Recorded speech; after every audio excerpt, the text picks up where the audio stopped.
Today, we're talking about addiction. Now, when you think of addiction, what is the first thing that comes to your mind? Tobacco, alcohol, opioids, heroin, crack? Those are the most obvious ones, but our addictions don't end here. Codependency, toxic relationships, work, you can deny it all the live long day. There are dozens of more insidious ways in which we form unhealthy attachments. According to one study from 2014, researchers estimate that 6% of the world's population is addicted to the internet. That's 420 million people. Addiction is a behavior that you would like to stop, and when you try to, you cannot. All forms of addiction, even the subtler ones like wanting to be liked all the time, are signals that there's something you are missing, that there's a part of you that needs to be fed and nurtured. Addiction begins with pain and it ends with pain. You are in pain, you practice whatever it is you do to get you away from the pain, whether it's pornography or food or sex or drugs, and then it leads to more pain and then the cycle begins again. This is Russell Brand. Russell is an actor and comedian and a spiritualist. He is also an ex-drug and sex addict. And if you have ever opened a tabloid, you are probably aware that showbiz often feeds on exaggerated behavior. If you're a 20-year-old at a drama school in London and you are a heroin addict and you drink, that's an advantage. People think, oh my God, this guy, he's crazy. Yeah, until it's not. Until it's like, yeah, all right, there's a lot of sick everywhere and he's breaking all the windows. In 2017, Russell wrote the book Recovery, Freedom from Our Addictions, in which he shares the advice and wisdom he gained through 14 years of recovery. He believes that the real question behind addiction is, what pain is it masking? People drink because they want to feel good. They eat foods that are bad for them because they want to feel good. They watch porn or movies because they want to feel good. That's, for me, that's a spiritual issue. The external world cannot resolve the problems of your inner life. So you keep going back for more, and the cycle never ends because your inner appetite keeps looking for what it needs. The drive itself, the craving itself is neither good nor bad. In fact, we could argue from a spiritual perspective that what it ultimately wants is love and oneness. Russell believes that all forms of desire are the inappropriate substitute for the desire to be at one with God. What I thought was a yearning for heroin or other people's approval or fame or money was this requirement for a connection to God. But God is a heavily cargoed word these days, and a lot of people disconnect as soon as they hear it. So if God is a word that doesn't resonate with you, don't stop listening just yet. I've seen comparative ideas in Islam, Christianity, Buddhism, even sort of secular and materialist ideologies, or even psychiatry say. In the end, that's an acceptance that there's an aspect of yourself that has to be overcome. Now, to overcome an aspect of yourself, especially if that aspect has made you develop an addictive behavior, you will need structure and support because life is unpredictable. Every day, unexpected things happen that can make you feel overwhelmed or stressed or isolated, all of which can trigger addictive behavior. But there are different ways to become more resistant to these kind of situations. And Russell has found his way in the 12-step program. What I feel like the 12-step program does is it takes you from unconscious, unaware, and places you in conscious and aware, and it does it again and again in the cloudy, murky mess of drug addiction to not drug addict, obsession with other people's approval to not obsession with other people's approval. Now, the 12-step program that has pulled Russell and millions of others out of addiction was originally developed in the 1930s by the fellowship Alcoholics Anonymous as a program that served to help its members overcome alcoholism. Because of its flexibility and versatility, the program can be used to address all manners of addiction. But as already mentioned, for some people, just hearing the word God, and God is a word that is used in the original program, can be off-putting. So in order to help others overcome addiction, Russell decided to demystify the program by rewriting the 12 steps in a language that makes the system more widely accessible. I feel that there's as many versions of recovery as there are addicts, and I think these 12 steps, they're like Shakespeare. They can handle interpretation. They can handle people going, well, I'm a Buddhist and I want to do it this way. Well, I'm an atheist, I want to do it this way. We're radical feminists, we want to do it this way. Whatever it is you want to do, this can handle you. So no matter where you're coming from, what your background or beliefs are, you can apply the 12-step program as a practical methodology that will help you move forward because there are concrete and repeatable steps.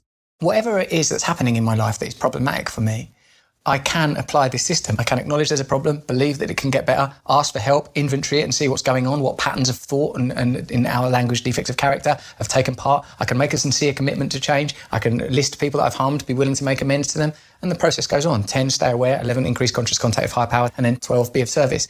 So when I'm thinking about this is what I want to do, I check with program. So basically, whatever problems or challenges you encounter, you can run them through these 12 steps to get guidance. Sounds pretty simple and straightforward, right?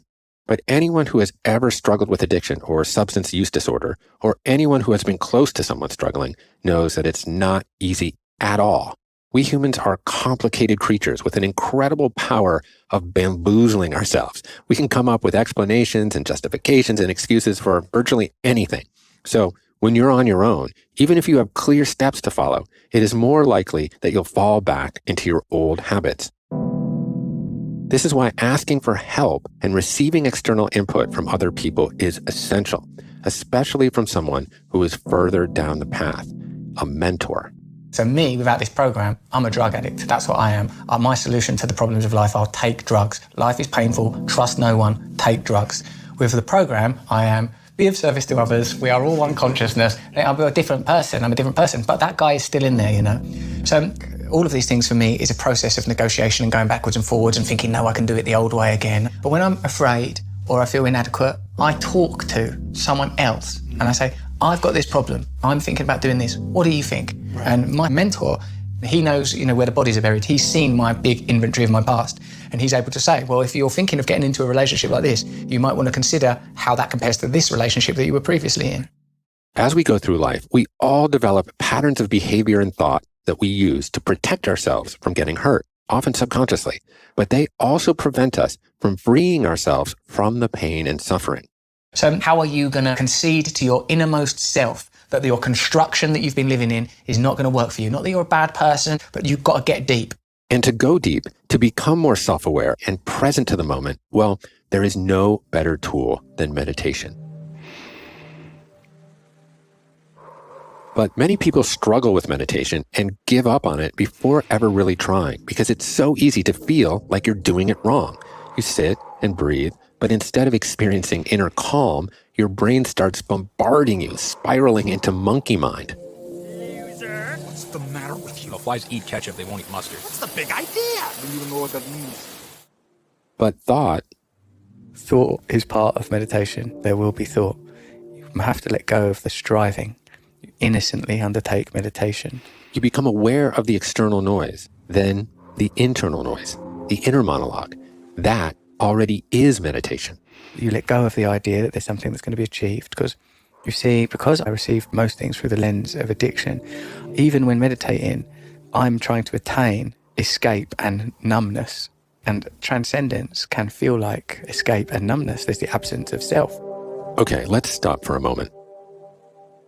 Comparing addiction and meditation can seem a little bit surprising at first, but actually, they are almost like two sides of the same coin. Because ultimately, what we seek is spiritual in nature. It is oneness. It is the realization of the non-self.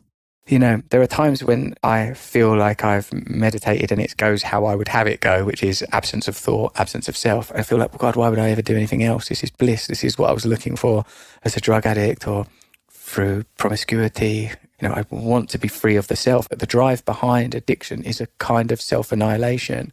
But why are there so many individuals trying to self-annihilate by taking substances? Why is there so much need to numb the pain? Russell believes that addiction is trying to make up for the absence of connection, that addiction is the opposite of connection.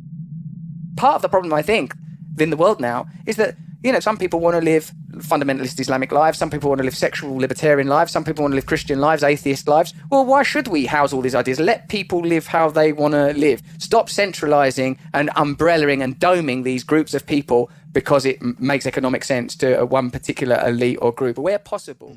So what Russell is doing here is basically applying the program to our predominant social culture and feeling of disconnection. And the first of the 12 steps is agreeing that the current state is problematic. everything is objectified. Everything is commodified. If you can't contribute, if you can't produce, you will end up homeless on the street.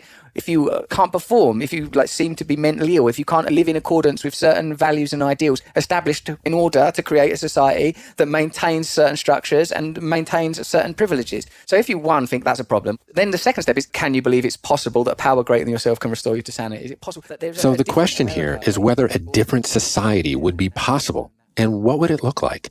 Is it something that we can't even imagine from this standpoint, or is it actually something that deep down we might already understand?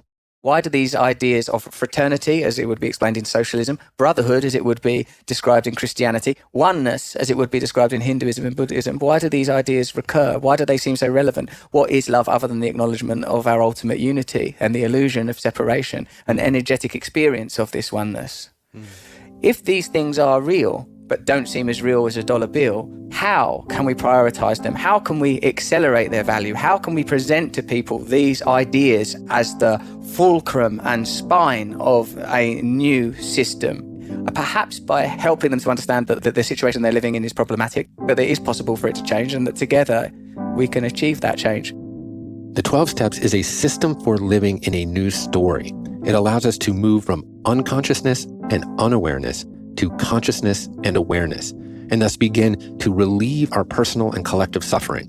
But we need each other in the form of mentorship and community to help hold that story together for each other. And first, we need to start with ourselves. Russell believes that committing yourself to being of service to others can help you or a loved one find purpose and overcome addiction. Like Churchill said, no plan survives human contact. So don't be disappointed when this program doesn't immediately turn you into St. Francis of Assisi. I'm still me. But what I know is that I know there's another direction to go in.